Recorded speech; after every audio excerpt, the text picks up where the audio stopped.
The last thing that we're going to talk about in this section is actually just an extension of the power rule. It's a very helpful extension though. It says if n is any real number, then the derivative of x to the nth is n times x to the n minus 1. So this says the derivative of x to the nth. So what are we doing on this right-hand side? We multiply by our power n, and then we subtract 1 from my power. So the power rule itself has not changed, but notice there's one part of this that's really easy to overlook. It says if n is any real number. So this is really nice. When we gave the power rule way back in section 3.3, we said it only works for non-negative integers. So basically positive whole numbers are really the only thing that we can deal with.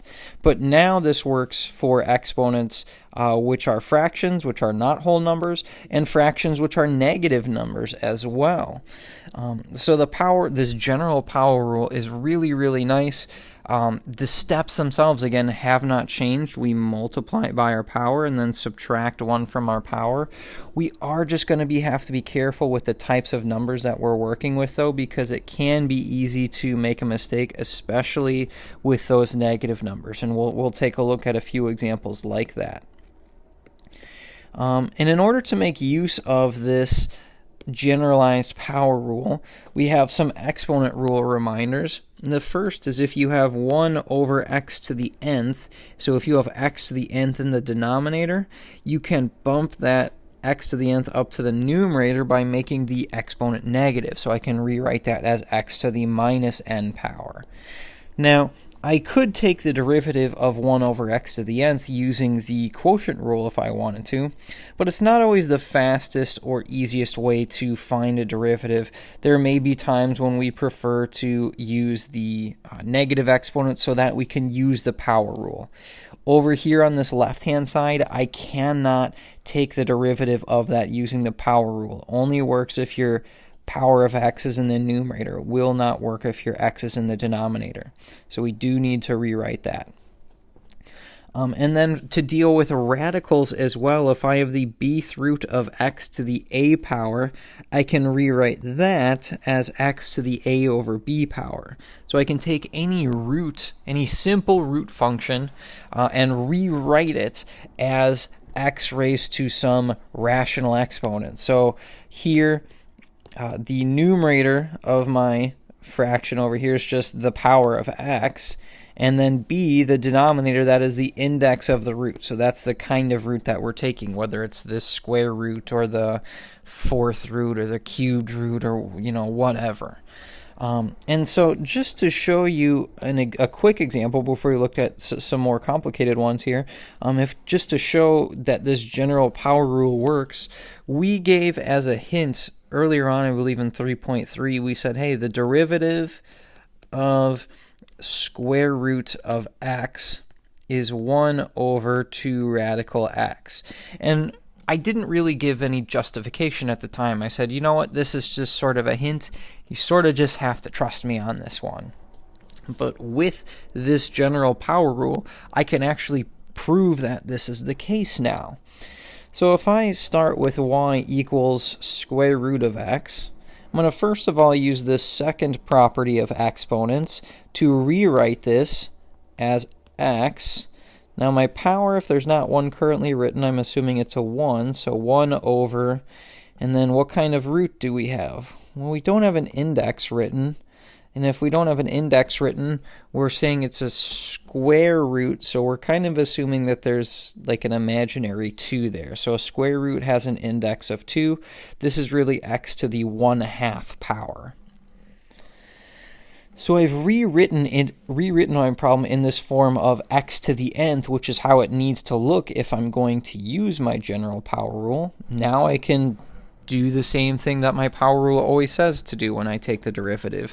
I'm going to multiply by my power and then subtract 1 from the power.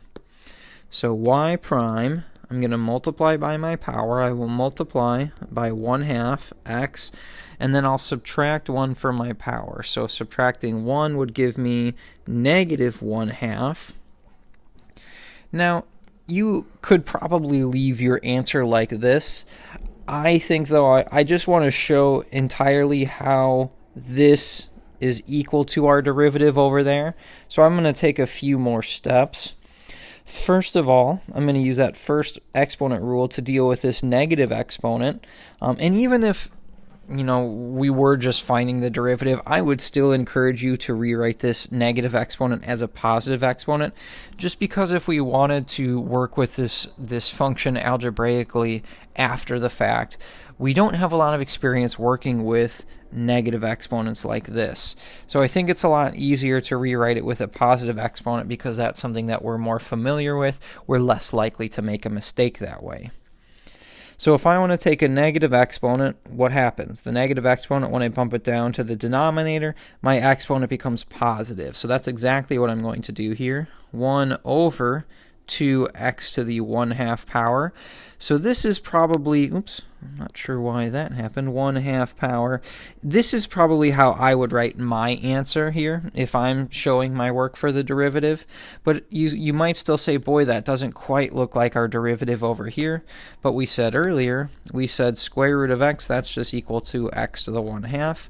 So we can make one more substitution real quick, 1 over 2 square root of x, and hey, now we see that is exactly what I told you the derivative was, but now we have a reason. Now I think it's a lot more powerful. It resonates a lot more because we have a reason. We have a justification for why the derivative of square root of x is what it is. If you're giving your answer again, though, I would say probably, this is my preferred form, but if you wanted to write it with a negative exponent, I would accept that as well. I'm not sure what my math lab accepts as answers. I can't remember if it takes negative exponents, but my guess is at the very least it will take rational exponents. Very rarely will I ever take that and rewrite that as a radical. I usually just don't think it's worth our time. So most of the time I'll leave our answer kind of looking like it is in the middle. So let's take a look at some more examples using this general power rule. So first up, I've got y equals 6 over x to the 4th. Now I could take the derivative of this function using the quotient rule, and sure, that would be, that would be so much fun for us to do, but I have this new general power rule. I would really like to use it. So I'm going to rewrite this using this first exponent rule right here to rewrite this as 6x raised to the minus 4 power. Now, one thing I want to make very clear here is that we have not actually taken the derivative, right? This is still y is equal to 6 over x to the 4th is equal to 6x to the minus 4. So this isn't y prime, this is still y. I haven't actually taken the derivative yet. When we have these expressions that we need to rewrite, a really common mistake I'll see students rewrite the expression and then forget to actually apply our power rule. The whole reason we want to rewrite this expression is so that we can use our power rule. That's the point of all of this, because as this is currently written, 6 over x to the 4th, I can't use my power rule. I can't use the power rule if x lives in the denominator. It's got to be in the numerator. So I've rewritten it now as 6x to the minus 4. Now I can apply my power rule. So let's do that. Y prime. So let's see. We'll multiply by our power. So 6 times negative 4. I've got negative 24x. And then subtract 1 from my power. So be careful here with the negative exponents, because it is really easy to make a mistake. It's going to look like our exponent's going up. Our exponent isn't. Well, you can think about it. It is getting bigger. It's a bigger negative number, but it is a lesser number. We're taking away 1. So if we subtract 1, negative 4 minus 1, we'll have negative 5 right here. You can leave your answer like that, or if you wanted to give me a positive exponent, again, negative 24 over x to the 5th, that's probably how I would write my answer, but I would take either one of these two as your solution. Next up, here I have f of x equals the cubed root of x times e to the x. And again, I see this cubed root of x right here. I see that root. I'm automatically thinking about that second exponent rule. So first thing I'm going to do, I'm just going to rewrite this expression. I'm going to say that this is really x raised to the 1/3 power times the derivative of e to the x. So a few things I want to talk about here. First of all I did was rewrite this, right? So this expression over here that I have, x to the 1/3 times e to the x, that's still f of x. It's not f prime, so I still need to take the derivative. So okay, I know I need to take the derivative, but now that I'm going to take the derivative, I look at this and I notice, hey, I've got x to the 1/3 times e to the x. This problem is a product rule. It requires the product rule. So even though I can kind of rewrite this, and I can use my general power rule, I still am going to have to use the product rule here. So let's work through that product rule pretty quickly. F prime says I'm going to take the derivative, first of all, of x to the 1/3 using my general power rule. So I'm going to multiply by my power 1/3 x and then subtract 1 for my power. That would give me negative 2/3 times e to the x, I leave that function alone, plus x to the 1/3 times the derivative this time of e to the x, but the derivative of e to the x is just e to the x. So we could leave our answer like this. Again, I would encourage you to use positive exponents, so I would rewrite this as, let's see, I would probably write this as 1 over 3x to the 2/3 times e to the x plus x to the 1/3 times e to the x. For this first term, if you wanted to, you could also write this as e to the x in the numerator, so e to the x divided by 3x to the 2/3. As long as that's not, that e to the x isn't in the denominator, then you're going to be fine. But this is probably how I would write my answer. If you're following along with, if you're doing problems from the textbook, or if you're looking at other online resources, they may go and get a common denominator between these two functions. I don't really care if you get a common denominator or not. Like, if you do, awesome, that's great for you, but it's not anything that I'm going to require you to do here. There will be some problems in the future, though, in which case it'll probably be a little bit easier if we have a common denominator to work with. So just keep that in mind moving forward. Lastly, over here, part C, let's give ourselves a little bit of room. So this time I have x to the 4/3 minus 1 divided by x to the 4/3 plus 1. Now I don't need to use any of my exponent rules here in this case, but I look at this, I see that it looks kind of like a rational function. It's not quite, but it looks like a rational function. It looks like a fraction, which means that this is a quotient rule problem. But I'm still going to use this general power rule within the context of my quotient rule. So let's actually take our derivative using the quotient rule, g prime of x. And actually here, let me give myself enough room.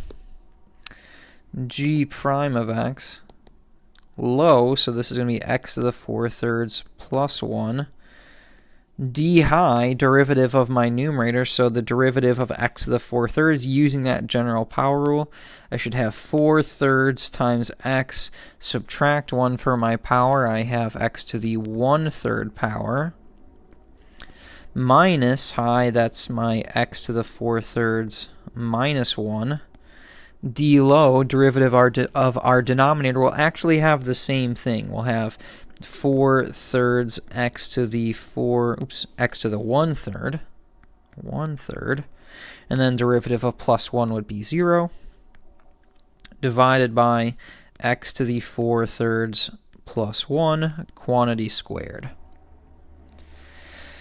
Now, I'm going to try and make simplifying this numerator as painless as I possibly can. Unfortunately, it's a difficult simplification, kind of no matter how you slice it. So what I'm going to do is I see a common factor in my two terms. I see 4/3 x to the 1/3 here, and I see 4/3 x to the 1/3 right there. I'm going to factor that out. So I'm going to factor that out to say 4/3 x to the 1/3 times, and that will leave me with 4/3, and actually let me highlight it so it's easier to see. X to the 4/3 plus 1. So I will have x to the 4/3 plus 1 minus, right, minus x to the 4/3 minus 1. Be careful again with that minus sign.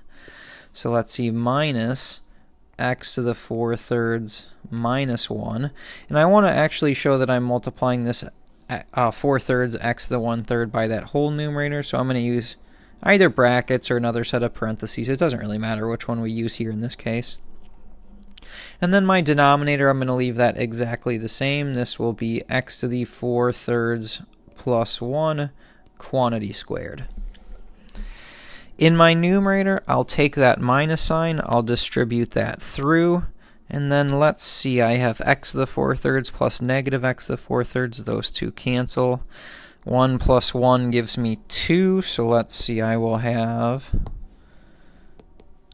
4/3 x to the 1/3 times 2 divided by x to the 4/3 plus 1 quantity squared. And I think probably the best way to write that, 4 times 2, I would have 8/3. I'm going to jump ahead just a little bit to say 8x to the 1/3, and then take this 3 right here and bump it down to the denominator. So over 3 times x to the 4/3 plus 1 quantity squared. That one's a pretty tricky one to simplify. The problems that I choose for quizzes and exams, I will try and keep less complicated than that, because really what I'm interested in, I think for me, if you could get to here, if you could get to this step right here, that's what I'm mostly interested in. The rest of this work, that's algebra. And at this point, you kind of know algebra or you don't. I'm not testing you on whether you know algebra, I'm testing you on whether you know calculus. So if you can do that simplifying, that's awesome. If not, I don't want to stress too much about it. Last example that I want to look at in this section, here I have the derivative of y equals z squared plus 1 divided by z minus 1 times e to the z. So this one's kind of tricky for one big reason. I look at this, first of all I see this fraction, say okay, well, that fraction, whenever I take a derivative, right, that fraction kind of tells me that I'm going to use a quotient rule. So I think I'm going to use the quotient rule. But then hold on a second. I've got a function of z here, right here, and then another function of z right here. Well, if I'm multiplying two functions together, that's got to be a product rule. So if it looks like I should be using a product rule and a quotient rule, which one do I pick? And of course, the correct answer is yes. Yes, we actually have both. So this is an example where we have both a product rule and a quotient rule. And as our functions get more and more complicated, we'll see this happen. We'll see multiple derivative rules happening in the same problem. So we may have problems that require more than one derivative rule. So I always try to pick the and I'm doing this in air quotes that you can't see, I try and pick the outsidemost function or the outsidemost rule. To me, I look at this first of all, I think the product rule is actually the first one that I see, because I see z squared plus 1 over z minus 1 times e to the z. And then when I go to take the derivative of this function, that's when I'm going to need to use my quotient rule. So I kind of see a quotient rule inside of a product rule. But there's a number of different ways you can think about it. What I will suggest doing, though, is I will suggest saying, you know what, if we have more than one derivative rule, I'm going to slow down here. I'm going to slow down And maybe off to the side, I'm going to say, well, f is equal to z squared plus 1 divided by z minus 1. F prime, we'll go find that using our quotient rule relatively quickly. G, this is e to the z. G prime, though, oops, let's make sure I've got enough room for that quotient rule. G prime, that's going to be e to the z. So this is kind of how we set up product rules way back when we very first started the product rule. But I think it's good to fall back on this when we have more than one derivative rule happening within our function, just so that we don't lose track of what's going on, because there's a lot of small pieces here. It's a really easy problem to mess up. So we want to take as kind of as small of steps as possible so that we can make sure that we follow our work here. So when I go to take the derivative of f of z squared plus 1 divided by z minus 1, this is going to be a quotient rule. So I say low, so that's z minus 1, d high, derivative of my numerator, that's 2z, minus high, that's z squared plus 1, d low, and I'm running out of room right here, so let me get rid of this for right now. D low, derivative of my denominator is just 1, divided by z minus 1 quantity squared. And then we can simplify our numerator. So let's see, I should have 2z squared minus 2z minus the quantity z squared plus 1 divided by z minus 1 quantity squared.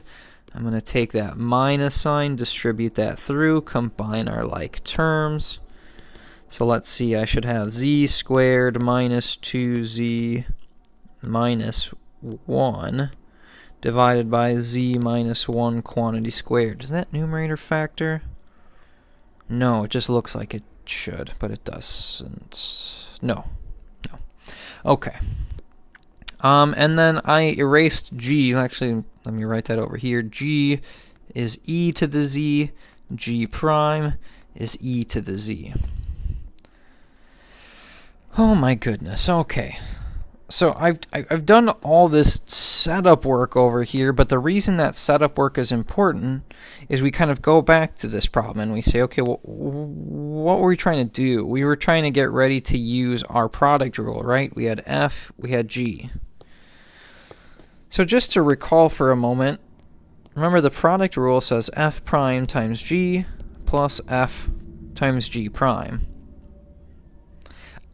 And now that I have f and f prime and g prime laid out over here on the right-hand side, I can just go ahead and plug those into my function. I don't really need to think about using the quotient rule right here. And this is why I prefer to slow it down, because otherwise you have to start your product rule, then interrupt it with a quotient rule, and then come back to your product rule. It's really easy to kind of lose track of what we're doing, but here I did the quotient rule altogether. Now I'm just going to apply it within the product rule formula.